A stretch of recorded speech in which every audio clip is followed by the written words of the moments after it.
Syarat terjadinya kehamilan dan tumbuh kembang fetus.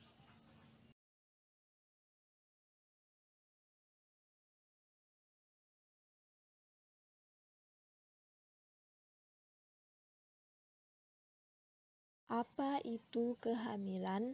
Kehamilan merupakan masa yang dimulai dari konsepsi sampai lahirnya janin. Lamanya hamil normal adalah 280 hari atau 40 minggu atau 9 bulan 7 hari.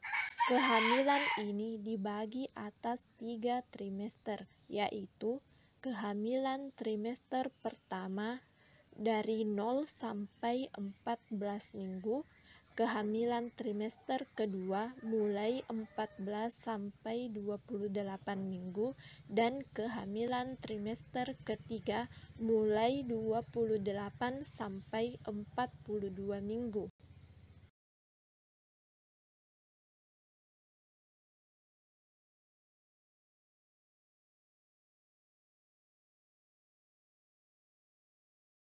Syarat terjadinya kehamilan ada 4. Yang pertama, ada sel sperma dan sel telur. Yang kedua, terjadi fertilisasi atau pembuahan. Yang ketiga, nidasi atau implantasi. Dan yang keempat, anatomi dan hormonal normal. Sel sperma atau disebut juga spermatozoa adalah sel gamet dari laki-laki. Sel ini mempunyai ukuran panjang keseluruhan 50-60 mikrometer, di mana terdiri dari 3 bagian, yaitu kepala, bagian tengah atau leher, dan ekor. Dimensi kepala dengan panjang 4-5 mikrometer, lebar 2,5 sampai 3,5 mikrometer, dengan rasio antara panjang dan lebar yaitu 1,50 sampai 1,75. Struktur sel sperma. Yang pertama, bagian kepala. Bagian kepala bentuknya bulat telur dengan ukuran panjang 5 mikron, diameter 3 mikron, dan tebal 2 mikron, yang terutama dibentuk oleh nukleus yang berisi bahan-bahan sifat penurunan ayah. Kepala sperma mengandung nukleus, dan bagian ujung kepala atau bagian anterior kepala spermatozoa terdapat akrosom, yaitu suatu struktur yang berbentuk topi yang menutupi 2/3 bagian anterior kepala dan mengandung enzim hidrolitik yang berperan penting untuk penembusan ovum pada proses fertilisasi. Yang kedua, bagian tengah. Terdapat mitokondria sebagai pembangkit energi pada spermatozoa. Principal piece dibungkus oleh sarung fibrous yang perbatasannya disebut anulus. Sarung fibrous bentuknya terdiri dari kolom ventral dan dorsal yang masing-masing melalui rusuk-rusuk. Ke arah sentral ada semacam tonjolan yang memegangi cincin nomor 3 dan 8 dari aksonema.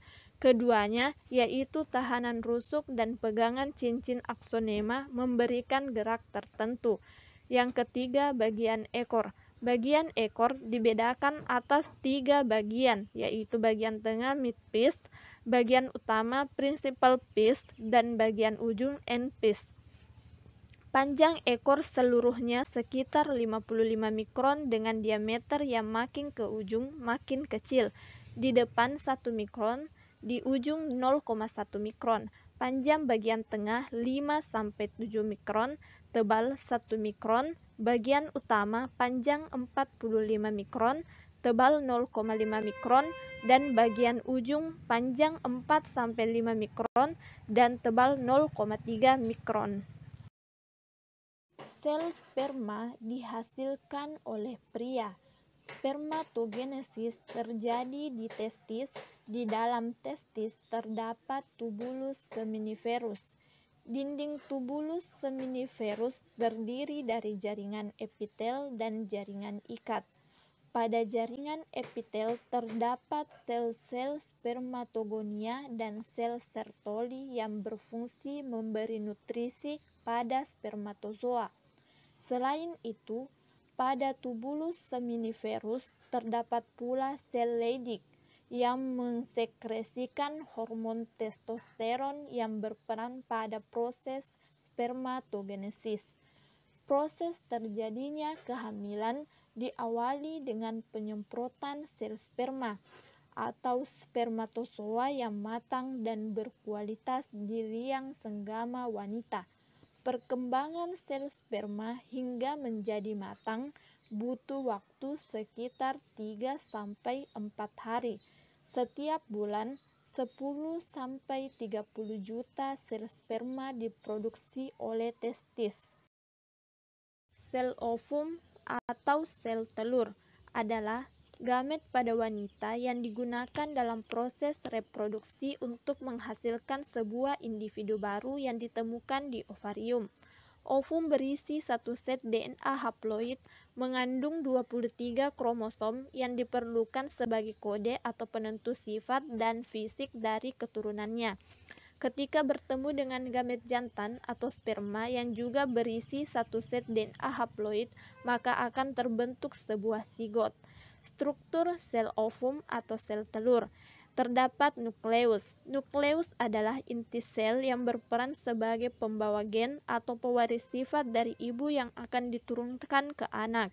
Kemudian terdapat korona radiata, adalah lapisan terluar dari sel ovum yang terdiri dari beberapa baris sel granulosa yang membiarkan telur menempel setelah dikeluarkan dari folikel. Korona radiata menyediakan sel telur dengan protein esensial dan bertindak seperti pembungkus gelembung yang melindungi saat berjalan menuruni tuba Fallopi. Kemudian terdapat sitoplasma yang mengandung semua bahan untuk membentuk individu baru seperti protein, ribosom, tRNA, mRNA, dan bahan lainnya. Kemudian terdapat membran vitelin atau vitelin membran yang berfungsi melindungi sel telur dan mengatur pertukaran zat antara sel dengan lingkungan di luar sel. Kemudian yang terakhir terdapat zona pellucida yang merupakan bagian pelindung dari sitoplasma sel dan melindungi sel telur. Zona pellucida mencegah lebih dari satu sel sperma membuahi sel telur. Jadi jika ada sel sperma yang membuahi sel telur, zona pellucida tidak akan membiarkan sel sperma lainnya menyerang. Sel telur dihasilkan oleh wanita yang telah mengalami masa puber. Ovum atau sel telur diproduksi oleh indung telur atau ovarium. Ukuran ovarium kurang lebih sebesar ibu jari dengan panjang kira-kira 4 cm, lebar dan tebal kira-kira 0,5 cm. Keberadaan sel telur ditandai dengan adanya siklus haid. Siklus haid setiap wanita berlangsung sekitar 30 tahun ke depan sejak pertama kali dia mengalaminya.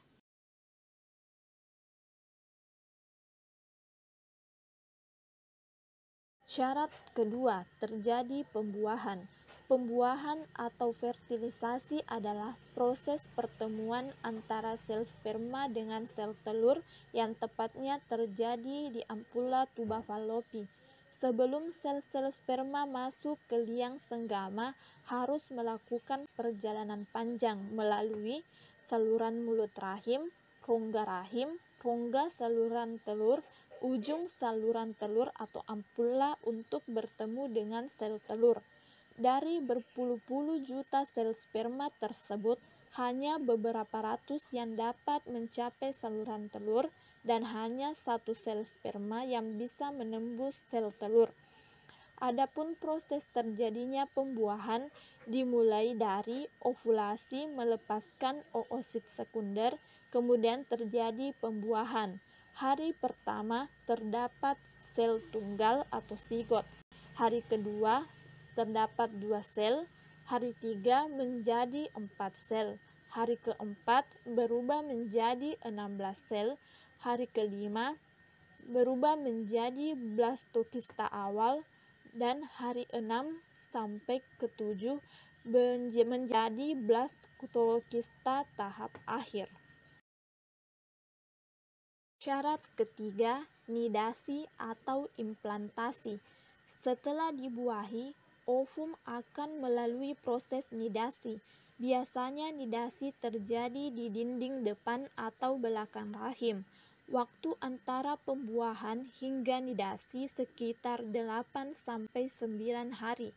Setelah 8-9 hari dan sampai rongga rahim, terjadilah nidasi atau implantasi, yaitu bersarangnya sel yang telah dibuahi di rahim. Setelah bersarang di rahim, diperlukan suplai darah dan zat-zat makanan dari plasenta atau tali pusat.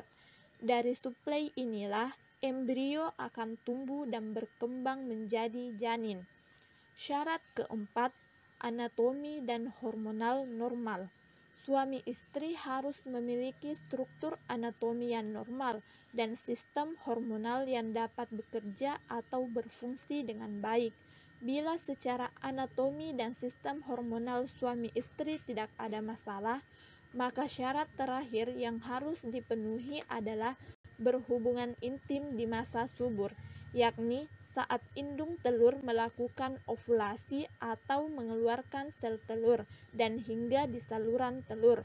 Jadi, sekalipun semua syarat dipenuhi, tapi jika hubungan intim dilakukan bukan pada masa subur, maka tidak akan terjadi kehamilan.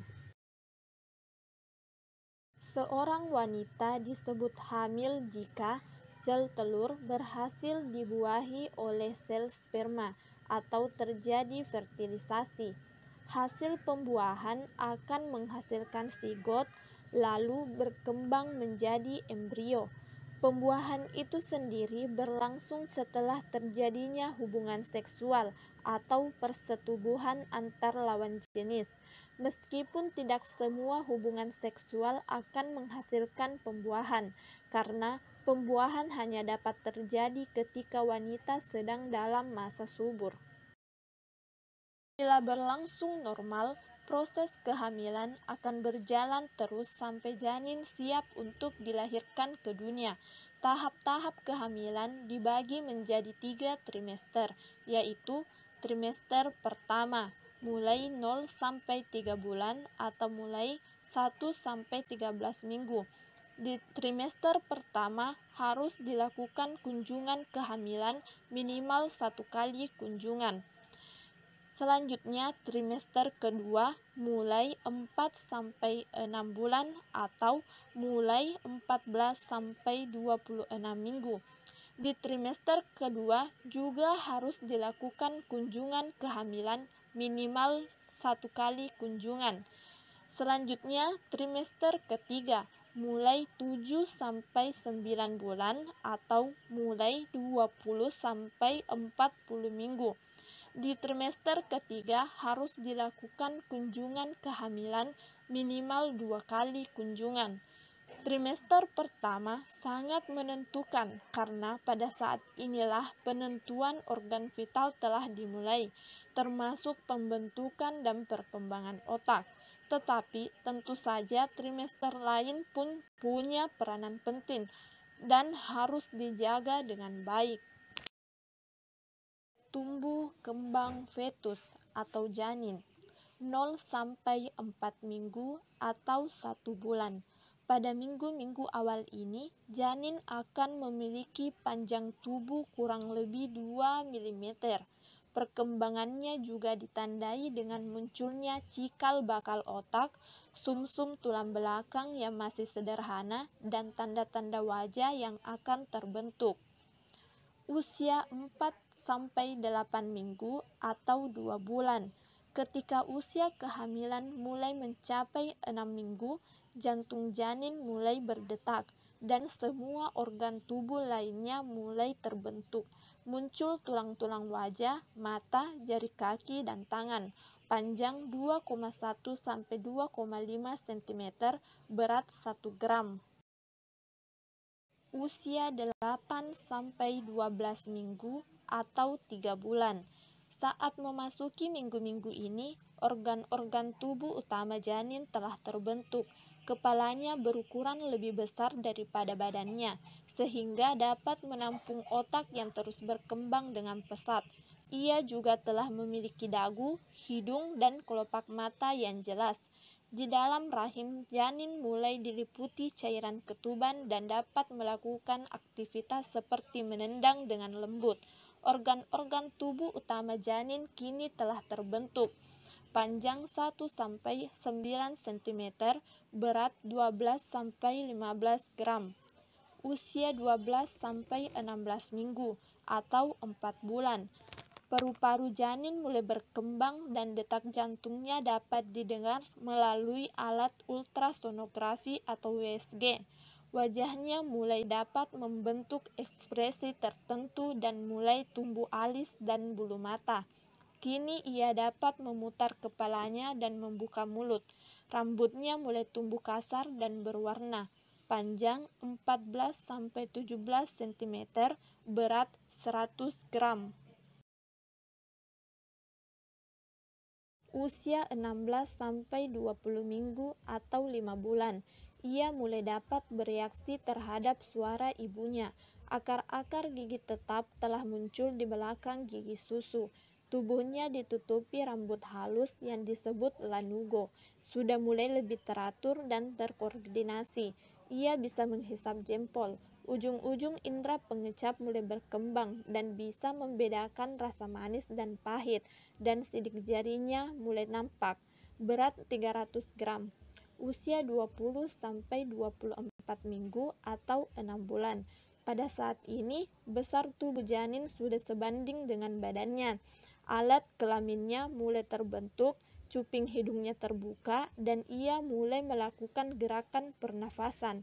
Pusat-pusat tulangnya pun mulai mengeras. Selain itu, kini ia mulai memiliki waktu-waktu tertentu untuk tidur. Berat 600 gram. Usia 24-28 minggu atau 7 bulan. Di bawah kulit, lemak sudah mulai menumpuk. Sedangkan di kulit kepalanya rambut mulai bertumbuhan, kelopak matanya membuka, dan otaknya mulai aktif. Ia dapat mendengar sekarang, baik suara dari dalam maupun luar atau dari lingkungan. Ia dapat mengenali suara ibunya dan detak jantungnya bertambah cepat jika ibunya berbicara.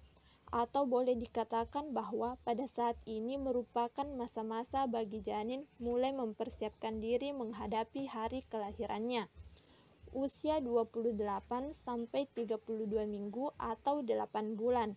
Walaupun gerakannya sudah mulai terbatas karena beratnya yang semakin bertambah, namun matanya sudah bisa berkedip bila melihat cahaya melalui dinding perut ibunya. Kepalanya sudah mengarah ke bawah, paru-parunya belum sempurna. Namun jika saat ini ia terlahir ke dunia, si kecil kemungkinan besar telah dapat bertahan hidup. Usia 36-40 minggu atau 9 bulan. Kepalanya telah berada pada rongga panggul, seolah-olah mempersiapkan diri bagi kelahirannya ke dunia. Ia kerap berlatih bernafas, menghisap, dan menelan. Rambut-rambut halus di sekujur tubuhnya telah menghilang.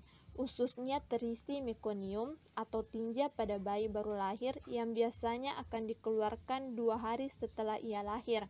Saat ini persalinan sudah amat dekat dan bisa terjadi kapan saja. Berat 2.500 sampai 4.000 gram, panjang 50 cm dan bib parietal 9,5 cm.